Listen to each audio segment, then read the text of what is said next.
네, 오늘 말씀의 제목은 왕을 맞이할 준비입니다. 오늘 본문 말씀은 지난번과 동일하게 교단의 교회력에 따른 성서 일과에 제시된 본문으로 선정하게 되었습니다. 먼저 구약 본문 말씀인 사무엘하 6장의 말씀입니다. 본문은 누군가가 오벳에돔의 집에 하나님의 궤를 보관하고 있다는 사실을 다윗에게 전하는 것으로 시작합니다. 그렇다면 먼저 이 오벳에돔의 집에는 왜 하나님의 언약궤가 있었던 걸까요? 아니, 하나님의 궤가 무엇이기에 그 이야기가 이스라엘의 왕인 다윗에게까지 전해졌던 걸까요? 사실 하나님의 이 궤, 하나님의 언약궤는 예로부터 하나님이 이스라엘과 함께 하신다는 상징이었습니다. 그러나 이스라엘은 사울과 다윗이 왕으로 즉위하기도 전에 블레셋 사람들에게 이 하나님의 언약궤를 빼앗기게 되었고, 그 결과 오랜 기간 아비나답의 집에 이 하나님의 궤가 보관되어 있었습니다. 다윗은 사무엘하 5장에서 기름 부음 받은 이스라엘의 왕으로 즉위하게 되었으니까요. 오늘 본문 말씀은 다윗이 이렇게 기름 부음 받은 이스라엘의 왕이 된 뒤 얼마 지나지 않은 이야기를 다루고 있는 것을 알 수 있습니다. 오늘날의 정치인들이나 옛날의 왕들이나 그들은 자신이 새롭게 즉위하면은 가장 먼저 그간 자신이 이루고 싶었던 가장 큰 일을 이루려고 합니다. 그렇다면 다윗은 이스라엘의 왕이 된 뒤에 가장 무엇을 했을까요? 사무엘하 5장 6절의 말씀입니다. 사무엘하 5장을 살펴보니 이렇게 나와 있습니다. 다윗 왕이 부하들을 거느리고 예루살렘으로 가서 그 땅에 사는 여부스 사람을 치려고 하니, 사무엘하 5장을 살펴보니 다윗은 가장 먼저 여부스 족속이 점령하고 있는 예루살렘을 정복하였고, 그 산에 있는 시온 산성을 다윗성이라고 이름하였습니다. 그리고 얼마 지나지 않아 오늘 우리가 읽은 사무엘하 6장에 이르게 되는데요. 즉 오늘 읽은 본문 말씀은 다윗이 즉위한 지 얼마 지나지 않아서 그가 왕이 되면 내가 이것 좀 먼저 해야겠다라고 생각이 들어서 했던 일들 중 하나였던 것입니다. 가장 첫 번째로 여부스 사람들을 쳐서 예루살렘을 정복하는 것이었고, 두 번째로는 이 하나님의 궤를 다시 되찾으려고 했던 것입니다. 사무엘하 6장 1절에서 다윗은 정병 3만 명을 징집하여서 유다의 바알라라는 지역으로 올라가는 것을 알 수 있었습니다. 바로 오늘 말씀에 나오는 하나님의 궤를 옮겨오기 위해서 그랬다는 것을 알 수 있겠지요. 그렇다면 하나님의 이 언약궤가 도대체 무엇이기에 다윗은 왕으로 즉위하자마자 이렇게 되찾아오려고 했던 것일까요? 그 이유는 바로 하나님의 궤가 아까 말씀드렸던 것처럼 하나님이 이스라엘과 함께한다는 상징이었기 때문입니다. 이 언약궤는 하나님의 주권과 구원과 하나님의 임재를 나타내는 이스라엘의 핵심적인 상징이었습니다. 여호수아의 지휘 아래 가나안 땅을 정복할 때부터 성소에 안치되었던 이 하나님의 궤는 이스라엘 예배의 중심이었습니다. 그렇기 때문에 다윗이 왕으로 즉위한 뒤 하나님의 궤를 얻고자 했던 것은 어떻게 보면 당연한 것일 것입니다. 왜냐하면 우리가 너무나도 잘 알고 있듯이 다윗은 하나님의 마음에 합한 자였기 때문입니다. 다윗은 물론 자신이 이스라엘의 왕이지만 하나님의 언약궤를 가져옴으로써 이스라엘을 진정으로 통치하고 진정으로 다스리시는 분은 오직 하나님 한 분이심을 지금 고백하고 있는 것이나 다름이 없는 것입니다. 그에게 있어서 다윗 자신은 아무것도 아니었습니다. 하나님만이 이스라엘의 왕이었습니다. 하나님만이 모든 것을 통치하시는 분이시며 다스리시는 분이었습니다. 이스라엘의 왕이 있다고 한들 하나님이 함께 하시지 않으면 아무 소용이 없는 것임을 다윗은 알고 있었던 것입니다. 하나님만이 이스라엘의 진정한 유일한 왕이심을 알고 있던 다윗은 이스라엘의 정병 3만 명을 이렇게 모집해서 하나님의 언약궤를 이스라엘로 다시 가져왔고 예배를 드렸습니다. 그럼 오늘 설교에서 다루지는 못하겠지만 어떠한 이유로 이 하나님의 언약궤는 아까 우리가 읽은 본문 말씀에 오벳에돔이라는 사람의 집에 석 달간 머무르게 되었습니다. 오늘 읽은 구약의 말씀은 바로 여기서부터 이어지는 말씀입니다. 하나님의 언약궤는 석 달간 이 오벳에돔이라는 사람에 머물러 있었고, 하나님께서는 이에 오벳에돔과 그에게 딸린 사람들에게 복을 내려주셨습니다. 이 소식은 다윗이 오매불만 기다려오던 하나님의 언약궤를 예루살렘에 다시 가져올 때가 되었다고 말한 것이나 다름이 없었습니다. 다윗이 이 순간을 얼마나 기다려왔겠습니까? 왕으로 되자마자 예루살렘을 먼저 다시 되찾았고요. 하나님의 언약궤를 되찾아오려고 했지만 모종의 이유로 그러지 못했고 3달 동안 이 일이 지체된 것입니다. 그의 내면을 알고 있었습니다. 내가 이스라엘의 왕이지만 정말로 이스라엘 통치하신 분은 누구다? 하나님이시다라는 사실을 말이죠. 하나님 없이 다윗은 아무것도 아니었습니다. 그렇게 다윗은 이 3달 동안 마음 졸이면서 내가 하나님의 교회를 언제 오베데돔의 집에서 다시 가져올 수 있지? 하며 마음을 졸였을 것입니다. 드디어 그날이 찾아왔습니다. 하나님의 언약궤를 다시 찾을 날 말입니다. 다윗은 오베데돔의 집으로 가서 하나님의 궤를 가지고 예루살렘의 다윗성으로 가지고 올라왔습니다. 그리고 그는 이 언약궤를 옮길 때 정말 큰 축제를 성대하게 벌였다고 나와 있는데, 이 점에서 다윗이 이 일을 얼마나 기다려왔으며 얼마나 기뻐하고 있는지를 확인할 수가 있는 것입니다. 14절을 보니 이렇게 나와 있습니다. 함께 읽어볼까요? 시작. 그리고 다윗은 모시로 만든 에봇만을 걸치고 주님 앞에서 온 힘을 다하여 힘차게 춤을 추었다. 네, 14절을 보니 다윗은 모시로 만든 에봇만 그거 딱 하나만을 걸치고 하나님 앞에서 온 힘을 다하여 힘차게 춤을 춘 것을 확인할 수가 있습니다. 성경에서 확인할 수 있는 다윗의 여러 모습들이 있는데 그 중 하나가 여러분들 잘 아시는 춤추는 다윗입니다. 그 춤추는 다윗의 이야기가 바로 오늘 이 본문에서 나오게 된 것입니다. 그러나 여러분께서도 잘 아시다시피 왕이라면은 본래 신하들과 백성들 앞에서 막 그렇게 신나게 춤을 추던가요? 그러지 않죠. 네, 무겁게 근엄하게 자리 잡고 있는 것을 알고 있을 것입니다. 정상적인 왕이라면은 근엄하게 왕자에 앉아서 이 모든 것을 지켜보고 있었을 것이죠. 그렇다면 다윗은 비정상적인 왕입니까? 맞습니다. 다윗은 왕으로서 지금 비정상적인 면모를 보이고 있는 것입니다. 그렇다면 다윗이 왕으로서의 채통을 지키지 않은 채 이렇게 비정상적으로 신나게 춤을 출 수 있었던 까닭은, 위험 있는 왕처럼 행동하지 않았던 까닭은 이스라엘의 진정한 왕이신 하나님의 임재가 예루살렘에 들어오자 다윗은 기쁘게 춤을 출 수밖에 없었기 때문입니다. 앞서 말씀드렸던 것처럼 다윗은 이스라엘의 진정한 왕이 다윗이 아니라 하나님이심을 알고 있었습니다. 아니, 하나님이 이스라엘을 통치하시고 하나님이 이스라엘을 다스릴 유일한 분이시면은 다윗은 하나님 앞에 무엇입니까? 왕입니까? 아닙니다. 그저 한 명의 백성인 것이죠. 그렇게 다윗조차 이스라엘의 유일하시고도 진정하신 왕 앞에서 한 명의 백성에 불과하기에 기쁘게 춤을 추었던 것입니다. 그러나 다윗이 이렇게 기뻐하는 모습에 모든 이들이 동의한 건 아닌 것 같습니다. 16절의 말씀을 보니까 이렇게 나와 있습니다. 함께 읽어볼까요? 시작. 주님의 개가 다윗성으로 들어올 때에 사울의 딸 미갈이 창밖을 내다보다가 다윗 왕이 주님 앞에서 뛰면서 춤을 추는 것을 보고 마음속으로 그를 업신여겼다. 아멘. 16절의 말씀을 보니 다윗이 이전 왕인 사울의 딸인 미갈이 다윗 왕이 주님 앞에서 이렇게 뛰면서 춤을 추는 모습을 보고 마음속으로 그를 업신여겼다고 나와 있습니다. 미갈이 보기엔 다윗이 왕으로서 채통을 지키지 못하고 명예를 떨어뜨리고 있다고 생각하기 때문입니다. 오늘 본문 말씀의 이후 말씀인 20절의 말씀을 보니 다윗이 자기의 집안 식구들을 복을 빌어주려고 궁전에 들어가니까 미갈이 다윗을 이렇게 맞이하러 나오는 모습을 확인할 수 있습니다. 그리고선 미갈은 다윗에게 이렇게 말합니다. 오늘 이스라엘의 임금님이 건달패들이 맨살을 드러내고 춤을 추듯이 신하들의 아내가 보는 앞에서 몸을 드러내며 춤을 추셨으니 임금님의 채통이 어떻게 되었겠습니까? 여러분, 미갈의 이런 말 어떻게 생각하십니까? 아무리 직전 왕의 딸이라고 할지라도 이건 선을 넘은 것이죠. 아무리 다윗의 왕으로서의 채통을 지키지 못한다고 하더라도 왕한테 건달패들이 맨살이 드러내고 춤을 추듯이 이렇게 말한다는 게 말이 되는 이치겠습니까? 미갈의 이러한 태도는 그녀가 두 가지 생각을 하고 있다는 것을 보여줍니다. 첫째로 그녀는 하나님께서 이스라엘의 진정한 왕이심을 생각하고 있지 않다는 것입니다. 다윗은 그저 이스라엘의 진정한 왕이신 하나님이 오시니까 자기도 한 명의 백성으로서 신나게 춤을 춘 것인데 미갈에게는 그런 것이 보이지 않았습니다. 그렇기에 다윗의 채통만 다그친 것이었습니다. 그러나 두 번째로 그녀는 또한 내심 다윗을 이스라엘의 왕으로 인정하고 있지 않는다는 것이었습니다. 만약 그녀가 다윗을 이스라엘의 왕으로 인정했더라면 어떻게 다윗에게 이런 막말을 할 수가 있겠습니까?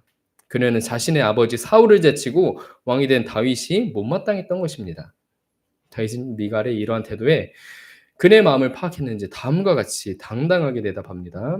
그렇소 내가 주님 앞에서 그렇게 춤을 추었어. 주님께서는 그대 아버지와 그의 온 집안이 있는데도 그들을 마다하지 않으시고 나를 뽑으셔서 주님의 백성 이스라엘을 다스리도록 통치자로 세워주셨어. 그러니 나는 주님을 찬양할 수밖에 없어. 나는 언제나 주님 앞에서 기뻐하며 뛸 것이요. 라고 말을 합니다. 제가 방금 말씀드렸던 미갈의 두 가지 모습을 정확하게 지적하고 있는 것이죠. 그렇소 내가 주님 앞에서 그렇게 춤을 추었어. 나 이스라엘 왕인 다윗조차도 하나님이 진정한 왕이시며 하나님이 주인이신데 내가 춤을 추었던 게 뭐가 잘못이요? 두 번째로 그대 아버지와 그대 온 집안이 있는데도 하나님께서 나를 이스라엘의 왕으로 삼으셨어. 근데 당신은 왜 나를 이스라엘 왕으로 여기지 않소? 하고 지적하고 있는 것입니다. 뒤이어 다윗은 이렇게 말합니다. 내가 스스로를 보아도 천한 사람처럼 보이지만 주님을 찬양하는 일 때문이라면은 이보다 더 낮아지고 싶소. 그래도 그대가 말한 그 여자들은 나를 더욱 존경할 것이요 하고 말하는 모습을 확인할 수가 있습니다. 미갈은 다윗이 당신 지금 천하게 보입니다라고 지적했지만 다윗은 스스로를 주님을 찬양하는 일 때문이라면은 더 천해지고 싶다고, 더 낮아지고 싶다고 오히려 반박합니다. 이것이 미갈과 다윗의 진정한 차이인 것입니다. 그러나 오늘 살펴본 이 다윗과 미갈의 이야기는요, 이 구약 본문에만 나오는 것은 아닌 것 같습니다. 오늘 우리가 읽은 신약 본문의 말씀에서도 이와 똑같은 일이 벌어지는 것을 확인할 수가 있습니다. 마가복음 11장 1절은 예수님께서 예루살렘에 이르렀을 때에 제자 2명을 보내어 맞은편 마을로 가서 아무도 탄 적이 없는 새끼나귀 한 마리를 풀어서 끌고 오라는 요청으로 시작을 합니다. 아마 제자들이 예수님께 이 이야기를 들었을 때에는 그들의 마음이 설마 하는 마음으로 설레었을 것입니다. 왜냐하면 마태복음에서도 나오듯이 구약에서는 태대로 내려오는 예언이 있기 때문입니다. 스가랴 9장 9절의 말씀입니다. 함께 읽어보겠습니다. 시작. 도성 시온아 크게 기뻐하여라. 도성 예루살렘아 환성을 올려라. 내 왕이 내게로 오신다. 그는 공의로우시는 왕, 구원을 베푸시는 왕이시다.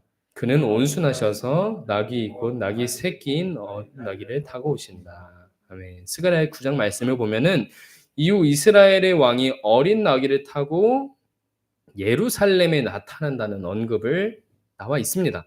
아마 이스라엘의 회복을 기다리는 정말 많은 사람들과 예수님의 제자들은 이 말씀에 의지하여서 이스라엘을 회복시킬 메시아를 기다려 왔을 것입니다. 그런데 제자들이 예수님과 함께 예루살렘에 이르렀을 때 나귀 한 마리를 풀어서 가져오라고 명령을 하니까 제자들은 아마 눈치를 챘을 것입니다. 이거는 예수님께서 이스라엘의 진정한 왕으로 지금 입성하시려는 거는구나. 예루살렘 성에 들어오시려는 거는구나 하고 마음이 뜨거워졌을 것입니다. 더군다나 예루살렘 성으로 가는 길은 순례길이었습니다. 아무나 이렇게 동물을 타고 들어올 수 있는 길이 아니었어요. 그래서 그곳에 누군가가 무언가를 타고 이렇게 이동한다면은 그는 황제이거나 왕이거나 그런 사람이 아니고서는 그렇게 할 수가 없었습니다.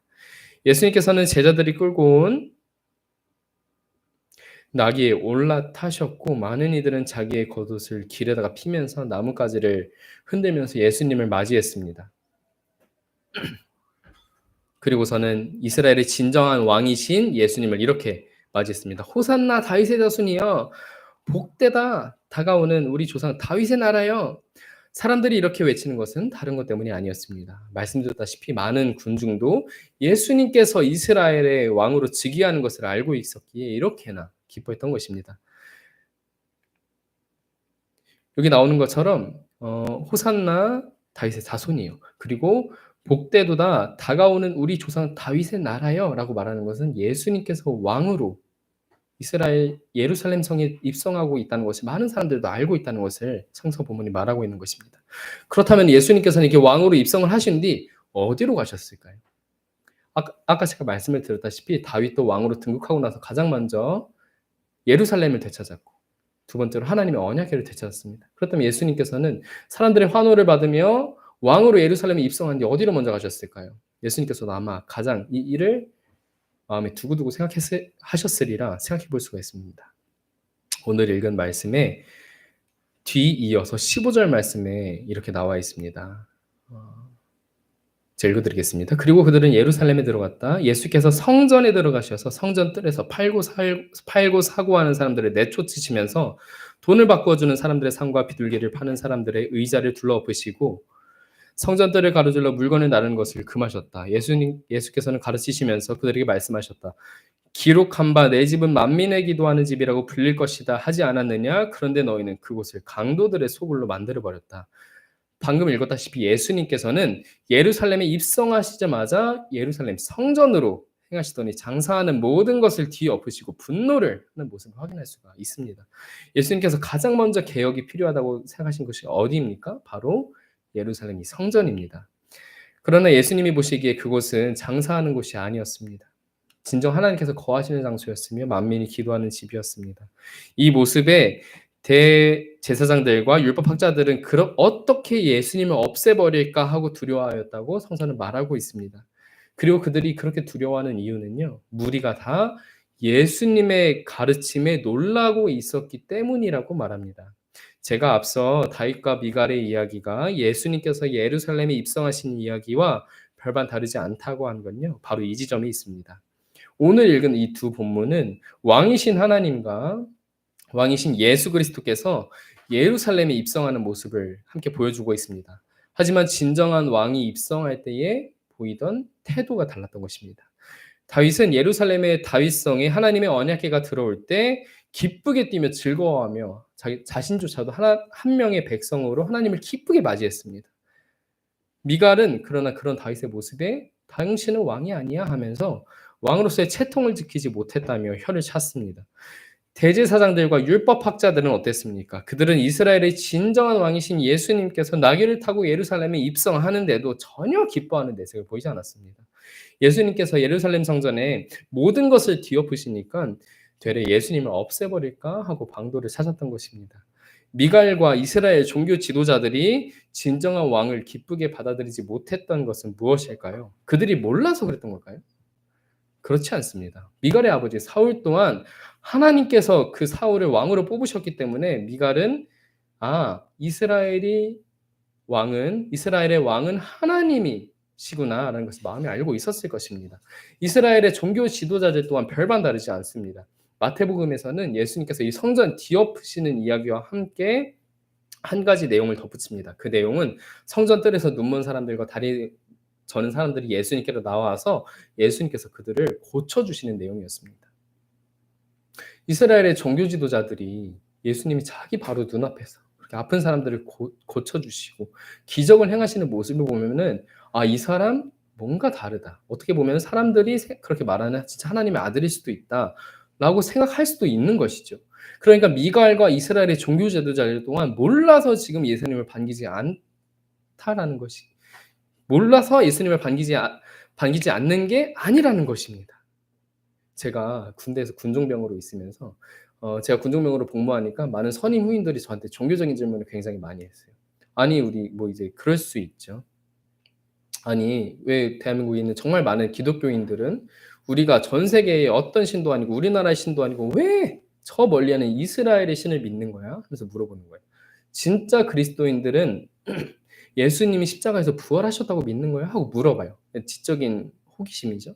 그러면 저는 신학을 공부한 사람이니까 역사적인 근거와 함께 설명을 해줍니다. 우리가 왜 이스라엘 하나님을 믿냐면은 우리가 왜 예수님이 십자가에서 돌아가시고 다시 사셨다고 믿냐면은 하면서 막 설명을 해줘. 언제는 날 잡고 이거 제대로 설명해 주겠다고 해서 1시간 넘게 설명을 해준 적이 있어요. 제가 이렇게 설명을 해주었을 때 그 선임 후임 동기들의 반응은 어땠을까요? 제가 이렇게 한 이야기를 믿었을까요? 믿으셨을 것 같으세요? 믿었습니다. 그 얘기를 듣고서는 너가 하는 말에 설득력이 있다. 왜 기독교인들이 예수님을 믿는지 알 것 같아. 기독교가 왜 이렇게 멀리 퍼져나가게 되었는지 어떤 역사적 근거에 사실을 두고 있는지 납득이 간다라고 지적인 동의를 했어요. 그렇다면 이들이 이렇게 믿었지만 그들이 그리스도인이 되었을까요? 그거는 아니었습니다. 그래, 너 말이 뭔지는 알겠어. 맞는 것도 알겠어. 근데 그리스도인이 되는 것은 별개의 문제라는 것입니다. 저도 소그룹 체프를 이렇게 하면서 처음 소그룹 체프를 준비할 때 그런 생각을 많이 했어요. 요즘 대학생들이 워낙 이성적이고 철학적이고 논리적이니까 내가 하나님을 전할 때, 그리스도를 전할 때 이성적인 측면에서 납득시키려고 많이 준비를 해야 되겠구나라고 생각을 했는데 생각보다 어떻게 생각보다 예수님을 전하고 하나님 나라의 복음을 전한다는 것이 이성만으로는 되는 게 아니더라고요. 오늘 말씀에 나온 미갈과 이스라엘의 종교 지도자들이 그랬듯이 많은 사람은 이 알매에서 믿음이 출발한다고 생각하는 것 같습니다. 하지만 신앙은 아는 것만으로는 해결되는 게 아닙니다. 그렇다면 무엇이 중요한 걸까요? 그것은 바로 기대하는 마음입니다. 다윗은 자신이 왕으로 즉위하자마자 예루살렘을 되찾았고 하나님의 언약궤를 되찾아왔습니다. 이런 다윗의 모습에서 느껴지지 않습니까? 하나님을 갈망하는 모습입니다. 하나님만이 이스라엘의 왕이시니 하루빨리 하나님의 임재가 이스라엘에 거해야 합니다라는 애타는 마음이 그를 사로잡았던 것입니다. 예수님을 맞이한 많은 군중들도 그렇습니다. 로마의 압제에 더 이상 버티지 못한 민중들은 예수님이 이스라엘의 진정한 왕으로 오시는 것을 기대하는 마음으로 기다려왔고 하루빨리 그 일이 일어나길 소망했습니다. 그렇게 예수님께서 예루살렘에 입성하실 때 그렇게나 기뻐했던 것입니다. 많은 신앙인들은 습관처럼 하나님을 원한다고 말합니다. 하나님께서 하루빨리 하나님의 뜻을 이루길 원하신다고 기도합니다. 하나님, 하지만 우리는 잠시 멈춰서 진짜 생각해 봐야 합니다. 우리 스스로에게 되뇌어서 물어봐야 합니다. 정말 하나님께서 일하기를 원하십니까? 정말 그 일이 우리에게 일어나기를 원하십니까? 우리는 하나님께서 이렇게 그 일을 일으키실 때 그 일을 알아볼 안목을 갖추었습니까? 언뜻 보면은 하나님께서는 사람들의 기도에도 불구하고 일하지 않으시는 모습처럼 보여집니다. 그러나 제가 최근 느껴온 것은요. 하나님은 하나님의 뜻을 펼치기를 원하지 않는 분이 아니라는 것입니다. 하나님은 되려 그 뜻을 너무나도 원하십니다. 저희보다 더 원하십니다. 가장 원하십니다. 그런데 그 일이 이루어지지 않는 것은요. 사람들이 그리고 정말 많은 그리스도인들이 하나님의 뜻이 진정으로 이루어지기를 원하고 있지 않기 때문입니다. 우리가 매일 기도하는 것처럼 하나님께서는 우리보다 더 강력하게 희년이 이루어지길 원하십니다. 하나님께서는 대학 청년들이 주님의 이름을 알기를 원하십니다. 얼마나 간절하신지요. 너무나도 강력하게 원하십니다. 근데 제가 이렇게 하나님께서 너무나도 원하시는 이 일에 함께 몸담아 보니까요. 정말 많은 그리스도인들이 생각보다 이 하나님의 일에 마음을 함께 하지가 않는 거예요. 제가 거기서 놀랐어요. 나는 왜 부흥이 일어나지 않고 정말 많은 사람들이 부흥을 위해서 기도하고 다음 세대를 위해서 기도하고 정말 우리가 하나님의 마음을 구한다고 하는데 왜 하나님의 일이 일어나지 않을까 했는데 정작 사람들이 그 일을 원하지 않는다는 것입니다. 현상이 유지되기를만을 바라고 있고요. 정말 하나님께서 예기치 않은 방식으로 일하시는 것을 원치 않는다는 것입니다. 오늘 말씀에서 읽었던 이스라엘의 종교 지도자들이 그렇지 않았습니까? 정말 하나님께서 일하시면요. 정말 예수님께서 하나님 나라의 복음을 일하기 시작하시면요. 우리가 그간 믿어왔던 우리의 안위마저도 뒤흔들리는 정말 파격적인 일이 될 수가 있습니다.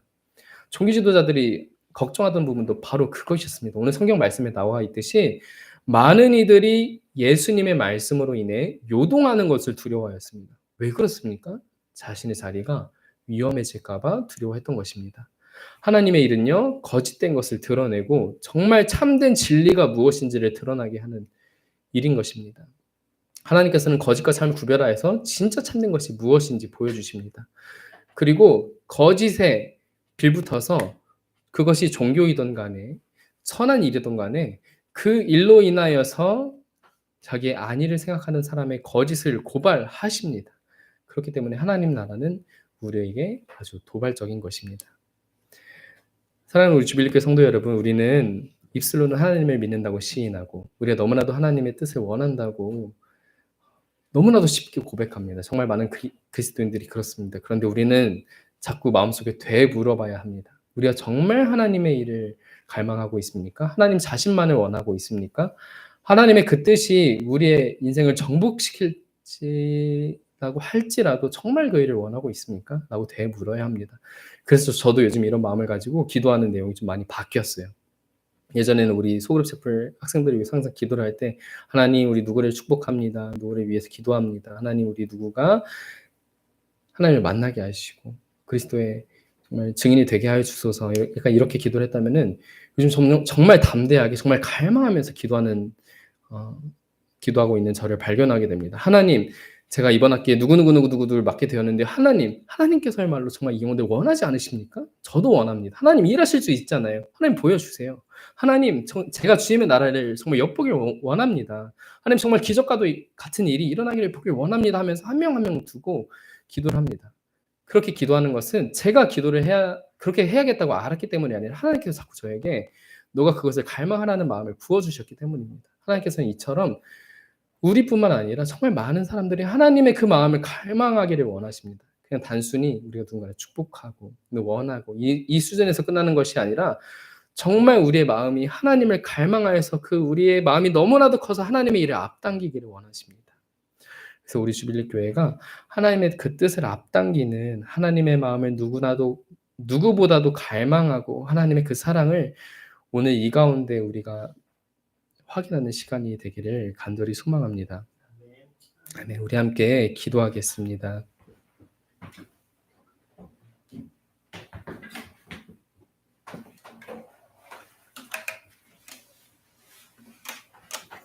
우리 함께 기도할 때 하나님 우리가 그 누구보다 하나님께서 가장 원하시는 그 일을 이루어 주시옵소서. 하나님 우리가 단순한 종교 생활에서 벗어나서 하나님께서 갈망하시고 원하시는 그 일을 우리도 이루기를 소망합니다. 정말 다윗 왕이 한 명의 백성으로 주님께 그렇게 기쁘게 뛰며 찬양했던 것처럼 우리도 주님을 정말 그렇게 기쁘게 맞이하며 주님께서 하시는 일이라면은 우리도 함께 그 마음을 다하여서 함께 동행하길 소망합니다. 동역하길 소망합니다. 함께 기도했으면 좋겠습니다. 함께 기도하겠습니다. 사랑하는 풍성하신 하나님 아버지, 우리에게 주님의 마음을 부어주시옵소서. 우리가 주님의 마음에 본받아서 주님 앞에 나아가는 우리가 되길 소망합니다. 원하니 우리의 마음은 너무나도 연약하여서 지금 이 현상에 멈추어 있기를 원하고 있습니다. 그러나 주님께서는 오늘 우리에게 말씀하신 것처럼 우리를 일으키셔서 주님의 동역자로 삼으시고 우리의 주님의 뜻을 갈망하는 이로 부르시오니 주님, 우리가 주님의 말씀에 의지하여서 주님 앞에 나오는 이들이 될 수 있도록 인도하여 주시옵소서. 오 하나님, 정말 주님의 그 일이 정말 우리를 변혁시키고 우리의 삶을 송두리째 바꿀지라도 우리가 주님을 갈망하며 나아갑니다. 오 하나님, 정말 그 급진적인 주님의 사랑이 일어나기를 소망합니다.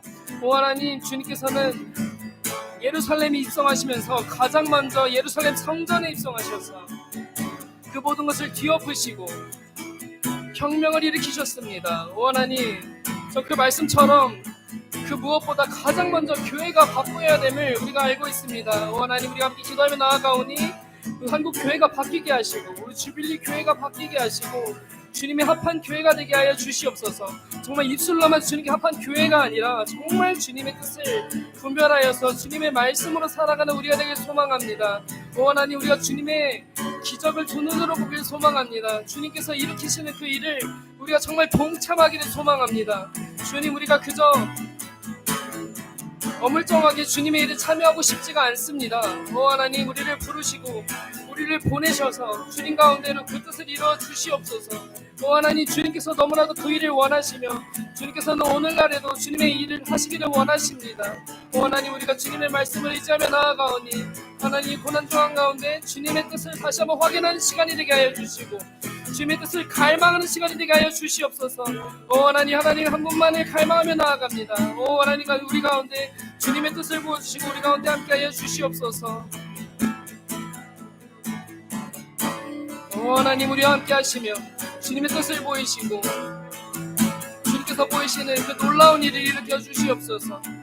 오 하나님, 우리가 주님께 기도하며 나아가길 소망합니다.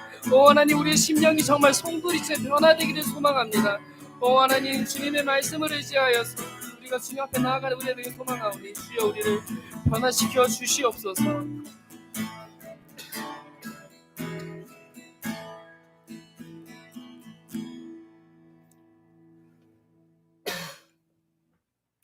사랑의 하나님, 하나님께서는 우리 그 어느 누구보다도 하나님의 일을 펼치시기를 원하십니다. 하지만 하나님의 마음을 아는 이가 너무나도 적습니다. 우리도 그렇습니다. 하나님, 우리가 간절히 바라는 것은 우리의 마음 가운데 하나님의 갈망하시는 그 뜻을 우리에게 부어 주시옵소서. 하나님, 다윗 왕이 하나님의 임재가 예루살렘에 임할 때 정말 기쁘게 춤을 추었던 것처럼 우리의 영혼이 주님 한 분만을 바라봄으로 그렇게 기쁘게 춤을 추길 소망합니다. 하나님, 우리를 향한 주님의 뜻을 알게 하시고 우리가 주님의 그 마음에 힘입어서 우리의 심령이 오직 주님만을 섬기기 위한 심령으로 거듭나게 하여 주시옵소서. 하나님, 우리가 이제 고난주간으로 한 주를 보냅니다. 고난주간으로 이 시간을 보낼 때에 우리가 주님의 고난에 동참하게 하시고 우리가 단순히 어느 때와 같은 고난주간을 보내는 것이 아니라 정말 이 시간 가운데 주님의 고난을 깊이 묵상하고 또 이 고난 가운데 말씀하시는 주님의 음성에 세밀하게 귀 기울이는 우리가 될 수 있도록 주님 인도하여 주시옵소서. 예수님의 이름으로 기도드립니다. 아멘.